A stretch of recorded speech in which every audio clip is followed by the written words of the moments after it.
2 Samuel chapter 9. And David said, Is there still anyone left of the house of Saul, that I may show him kindness for Jonathan's sake? Now there was a servant of the house of Saul whose name was Ziba, and they called him to David. And the king said to him, Are you Ziba? And he said, I am, your servant. And the king said, Is there not still someone of the house of Saul, that I may show the kindness of God to him? Ziba said to the king, There is still a son of Jonathan. He is crippled in his feet. The king said to him, Where is he? And Ziba said to the king, He is in the house of Machir, the son of Ammiel, at Lodebar. Then King David sent and brought him from the house of Machir, the son of Ammiel, at Lodebar. And Mephibosheth, the son of Jonathan, son of Saul, came to David and fell on his face and paid homage. And David said, Mephibosheth. And he answered, Behold, I am your servant. And David said to him, Do not fear, for I will show your kindness for the sake of your father Jonathan. And I will restore to you all the land of Saul, your father, and you shall eat at my table always. And he paid homage and said, What is your servant, that you should show regard for a dead dog such as I? Then the king called Ziba, Saul's servant, and said to him, All that belonged to Saul, and to all his house I have given to your master's grandson. And you and your sons and your servants shall till the land for him, and shall bring in the produce. For your master's grandson may have bread to eat. But Mephibosheth, your master's grandson, shall always eat at my table. Now Ziba had 15 sons and 20 servants. Then Ziba said to the king, According to all that my lord the king commands his servant, so will your servant do. So Mephibosheth ate at David's table like one of the king's sons. And Mephibosheth had a young son whose name was Micah. And all who lived in Ziba's house became Mephibosheth's servants. So Mephibosheth lived in Jerusalem, for he ate always at the king's table. Now he was lame in both his feet. 2 Samuel chapter 10. After this the king of the Ammonites died, and Hanun his son reigned in his place. And David said, I would deal loyally with Hanun the son of Nahash, as his father dealt loyally with me. So David sent by his servants to console concerning his father. And David's servants came into the land of the Ammonites. But the princes of the Ammonites said to Hanun, their lord, Do you think because David has sent comforters to you that he is honoring your father? Has not David sent his servants to you to search the city and to spy it out and to overthrow it? So Hanun took David's servants and shaved off half the beard of each and cut off their garments in the middle at their hips and sent them away. When it was told David, he sent to meet them, for the men were greatly ashamed. And the king said, Remain at Jericho until your beards have grown, then return. When the Ammonites saw that they had become a stench to David, the Ammonites sent and hired the Syrians of Beth Rehob and the Syrians of Zobah, 20,000 foot soldiers, and the king of Maacah with 1,000 men, and the men of Tob 12,000 men. And when David heard of it, he sent Joab and all the host of the mighty men. And the Ammonites came out and drew up in battle array at the entrance of the gate. And the Syrians of Zobah and of Rehob and the men of Tob and Maacah were by themselves in the open country. When Joab saw that the battle was set against him both in front and in the rear, he chose some of the best men of Israel and arrayed them against the Syrians. The rest of his men he put in the charge of Abishai, his brother, and he arrayed them against the Ammonites. And he said, If the Syrians are too strong for me, then you shall help me. But if the Ammonites are too strong for you, then I will come help you. Be of good courage, and let us be courageous for our people and for the cities of our God. And may the Lord do what seems good to him. So Joab and the people who were with him drew near to battle against the Syrians, and they fled before him. And when the Ammonites saw that the Syrians fled, they likewise fled before Abishai and entered the city. Then Joab returned from fighting against the Ammonites and came to Jerusalem. But when the Syrians saw that they had been defeated by Israel, they gathered themselves together. And Hadadezer sent and brought out the Syrians who were beyond the Euphrates. They came to Helam, with Shobach, the commander of the army of Hadadezer, at their head. And when it was told David, he gathered all Israel together and crossed the Jordan and came to Helam. The Syrians arrayed themselves against David and fought with him. And the Syrians fled before Israel, and David killed the Syrians, the men of 700 chariots, and 40,000 horsemen, and wounded Shobach, the commander of their army, so that he died there. And when all the kings who were servants of Hadadezer saw that they had been defeated by Israel, they made peace with Israel and became subject to them. So the Syrians were afraid to save the Ammonites anymore. 2 Samuel chapter 11, verses 1 through 27. In the spring of the year, the time when kings go out to battle, David sent Joab and his servants with him and all Israel, and they ravaged the Ammonites and besieged Rabbah. But David remained at Jerusalem. It happened late one afternoon, when David arose from his couch and was walking on the roof of the king's house, that he saw from the roof a woman bathing. And the woman was very beautiful. And David sent and inquired about the woman. And one said, "Is not this Bathsheba, the daughter of Eliam, the wife of Uriah the Hittite?" So David sent messengers and took her, and she came to him, and he lay with her. Now she had been purifying herself from her uncleanness. Then she returned to her house, and the woman conceived, and she sent and told David, "I am pregnant." So David sent word to Joab, "Send me Uriah the Hittite." And Joab sent Uriah to David. When Uriah came to him, David asked how Joab was doing, and how the people were doing, and how the war was going. Then David said to Uriah, "Go down to your house and wash your feet." And Uriah went out of the king's house, and there followed him a present from the king. But Uriah slept at the door of the king's house with all the servants of his lord, and did not go down to his house. When they told David Uriah did not go down to his house, David said to Uriah, "Have you not come from a journey? Why did you not go down to your house?" Uriah said to David, "The ark and Israel and Judah dwell in booths, and my lord Joab and the servants of my lord are camping in the open field. Shall I then go to my house to eat and to drink and to lie with my wife? As you live, and as your soul lives, I will not do this thing." Then David said to Uriah, "Remain here today also, and tomorrow I will send you back."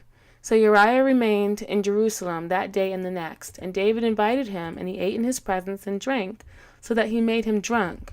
And in the evening he went out to lie on his couch with the servants of his lord, but he did not go down to his house. In the morning David wrote a letter to Joab, and sent it by the hand of Uriah. In the letter he wrote, "Set Uriah in the forefront of the hardest fighting, and then draw back from him, that he may be struck down and die." And as Joab was besieging the city, he assigned Uriah to the place where he knew there were valiant men.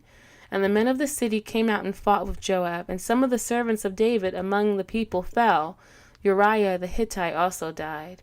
Then Joab sent and told David all the news about the fighting, and he instructed the messenger, "When you have finished telling all the news about the fighting to the king, then, if the king's anger arises, and he says to you, 'Why did you go so near the city to fight?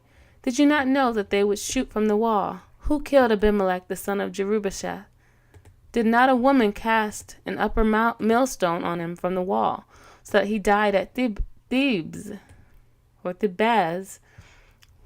Why did you go so near the wall?' Then you shall say, 'Your servant Uriah the Hittite is dead also.'"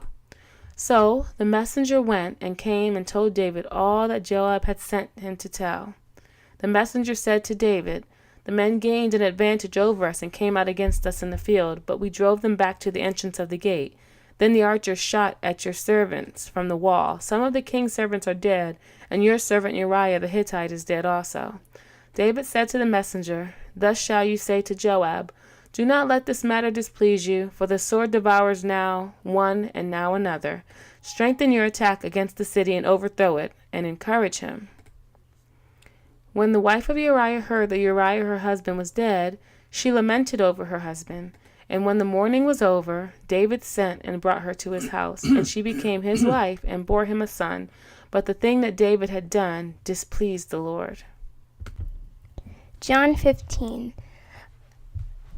I am the true vine, and my Father is the vine dresser. Every branch in me that does not bear fruit, he takes away, and every branch that does bear fruit, he prunes, that it may not bear more fruit. Already you are clean because of the word that I have spoken to you. Abide in me, and I in you. And as the branch cannot bear fruit by itself, unless it abides in the vine, neither can you unless you abide in me. I am the vine, you are the branches. Whoever abides in me, and I in him, he it is that bears much fruit. For apart from me you can do nothing.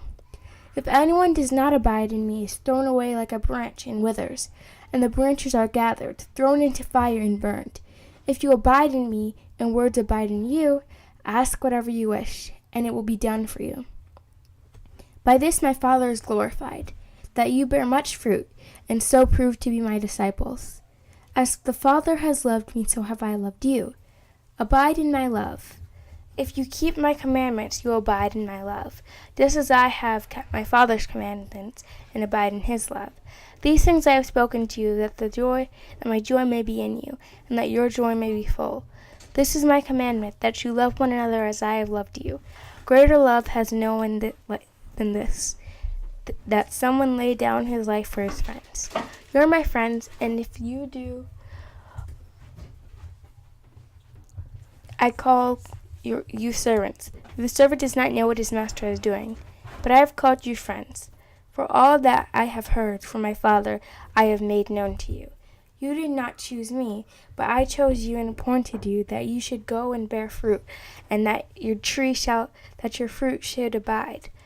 So that whatever you ask the Father in my name, he may give it to you. These things I command to you, so that you will love one another. If the world hates you, know that it has hated me before I hated you. If you were of the world would not love you as its own, but because you are not of the world. But I chose you out of the world, therefore the world hates you. Remember the word that I said to you. A servant is not greater than his master. If they persecuted me, they will also persecute you. If they kept my word, they will also keep yours. But all these things will do to you on the account of my name, because they do not know who has sent me, him who sent me. If I had come and spoken to them, they would have not been guilty of sin, but now they have no excuse for their sin. Whoever hates me hates my Father also. If he had not done among them the works that no one else did, they would not be guilty of sin. But now that they have seen and hated both me and my Father, but the word that is written in their law must be fulfilled. They hated me without a cause. But when the Helper comes, whom I will send to you from the Father, the Spirit of truth, who proceeds from the Father, he will bear witness about me, and you also will bear witness, because you have been with me from the beginning. Psalm chapter 119, verse 49 through 64. Remember your word to your servant, in which you have made my hope. This is my comfort and my affliction, that your promise gives me life. The insolent utterly deride me, but I do not turn away from your law. When I think of your rules from old, I take comfort. O Lord, hot indignation